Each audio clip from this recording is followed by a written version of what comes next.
Wait, what's going on? No, no, no, no, no! Froggy! No, Froggy! Ah! Ah!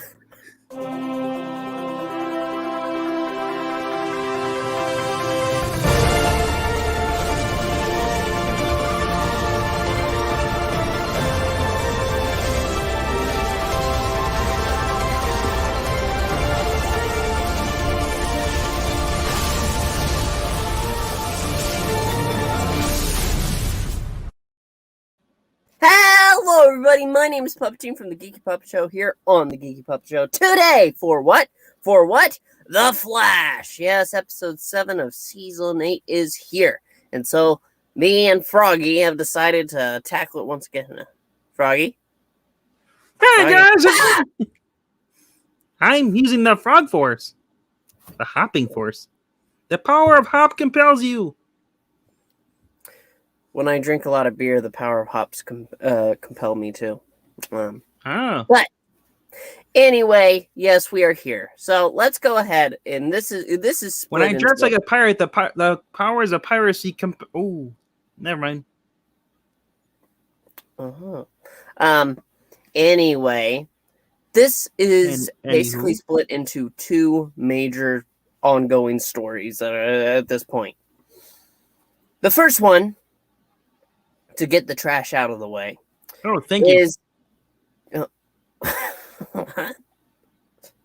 okay. I'm moving the trash.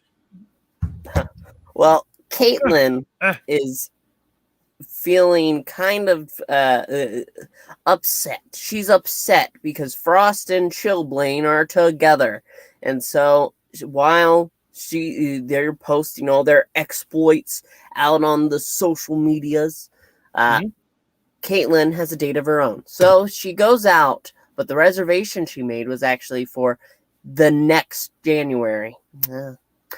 But that bar, who's singing karaoke, singing Cold as Ice, but Chillblain and Frost. Well, they're singing barely off key, horribly off key, CW off key. So they fit. Well, I would, but then then the video would be taken down straight away. Well, no, I would play the Flash too. Yeah, I can be the Flash.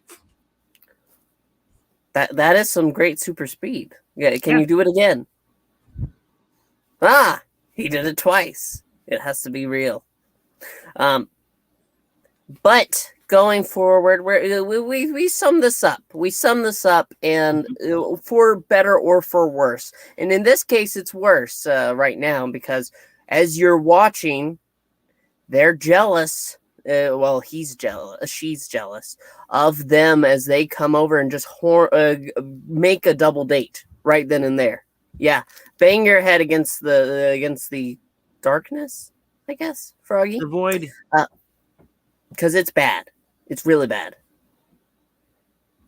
It is horribly bad. Yeah.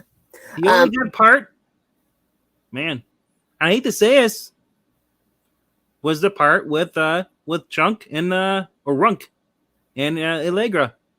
Yeah, where they come in on it because they were before just streaming about their drone. Although he did have a cringe moment because for whatever reason he had a pink Supergirl lunch bag. It's like the CW is trying to, like, you know what? Supergirl's not here, but we're gonna force you to still see Supergirl stuff. You will always remember Supergirl. Mm-hmm. Sure. From DC Comics, that's about it. Hot Pants, 80s. Try to forget it, but you can't. I can't. But it basically comes down to the point where Chillblain, and after Caitlin blows up at Frost about how, oh, this guy will never stick around, blah, blah, blah, blah, blah. As Caitlin's trying to pay off the bill, Chillblain comes over and says, listen, I care about Frost. I screwed up before, but I'm trying to do better. But you got to let us do that. You got to let us be. And, this isn't even about us. It's because you can't commit to your boyfriend. And to be fair, her boyfriend Marcus is horribly boring. Yeah. Plant Man. I thought that. Wait, is that who he's supposed to be? No. He's a botanist, though. I get scared because whenever CW always mentions anybody characters, they like their gender swap and race swap. A lot of people. Veronica Man. I hope it's not gonna be that guy. I don't think so. But ultimately, she and Frost patch it up at the end. Let's talk about the actual interesting part of this. Goldface invades the CCPD headquarters after the Flash is kind of struggling with the police captain. Not like the way before, because now she wants a direct line to the Flash. She wished there was a Flash phone. Yes, but that's a horrible name, so she doesn't want that. Not really. I wouldn't be surprised if they had one in this Silver Age. I don't agree. That's what she says. Well, I'm your conscience floating here in the void. I'm saying that's what she needs.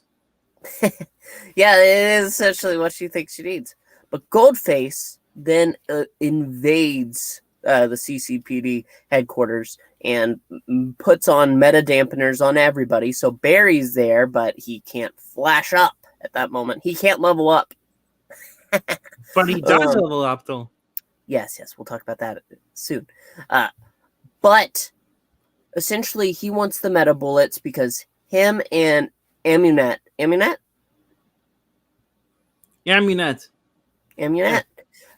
want to sell it. They'll have a which really was the big tease of this is like, oh, you don't get to hear her voice whatsoever, but you know who Amunet is, but she's not on the show. Instead, we're stuck with a tease. I guess the actress was a little busy. Well, she just had a kid, a couple months ago. I'm sure her show just I don't know. Her show just got canceled too on Netflix. Actually, let's clear that up. It didn't get canceled. I watched the end of it. It ended. Well, yeah, because they weren't going to go for another season. So they had to wrap it up. Well, I mean, because Netflix isn't like Sci-Fi Channel, kicks you off without an ending. But yes, Katie Sackhoff, she's not in this episode, but I bet she's busy, and maybe she'll come back. However, Goldface wants these meta bullets, and he remembers Barry from an episode.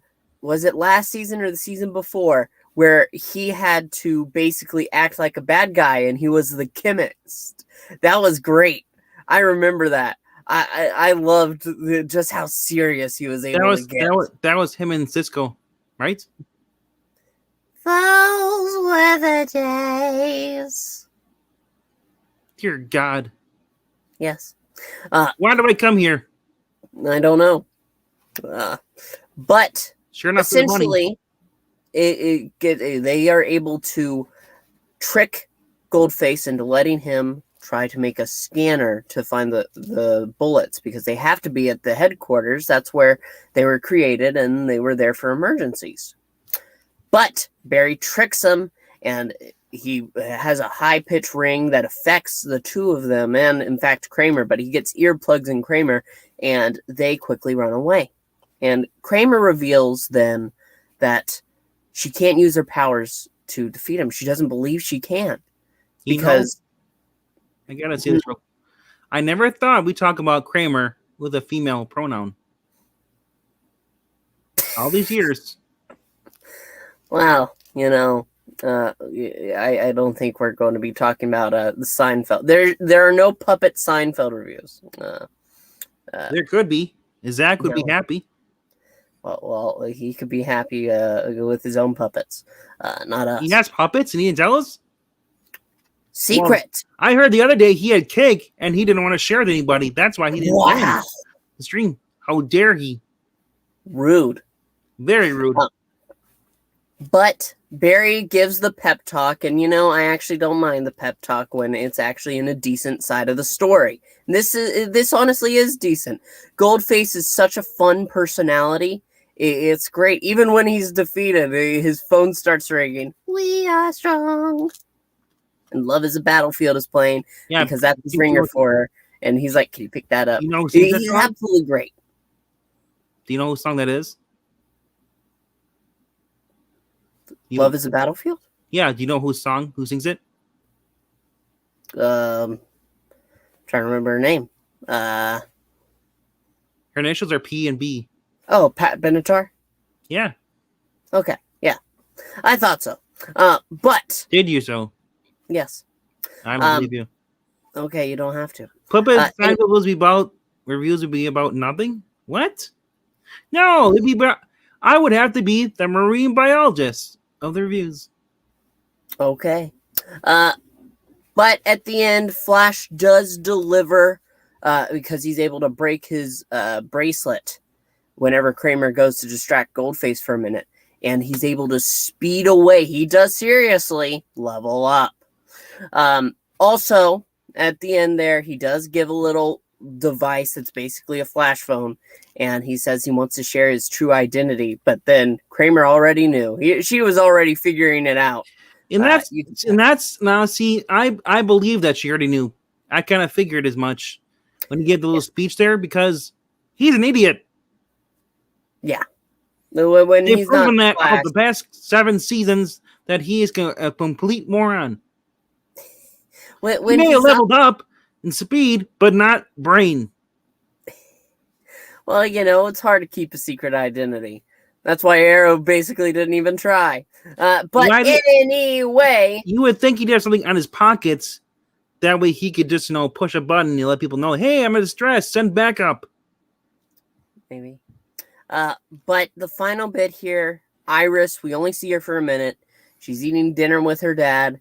She's going to pack some up for Barry. Time jumps. Yeah, time jumps for her. She is losing all sense of time. And so instead of telling her dad the truth, she lies. Yeah, so that time disease from last season, or season 7, looks like it's going to come back into play. Yes, because they got to bring back Dion, of all people. They keep bringing back all these Speed Forces characters that were just horrible. Oh, please, no. I can only take one, and Dion is the only one. I can't take any of them. Give me a hatchet. What about it in a fight? Of course I could. Yeah, you just hop all over. But I go after the writers.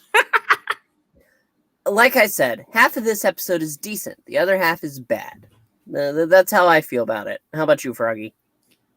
I gotta say, look, Flash leveled up and then leveled out for this episode because it wasn't that great. Yeah, it wasn't great. Then again,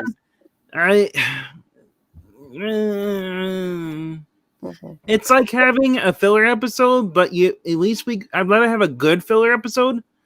This felt like we need something to do while Barry's helpless, with Kramer. Quick, throw in the 2 useless characters on the show, Caitlin and Killer Frost. Yeah.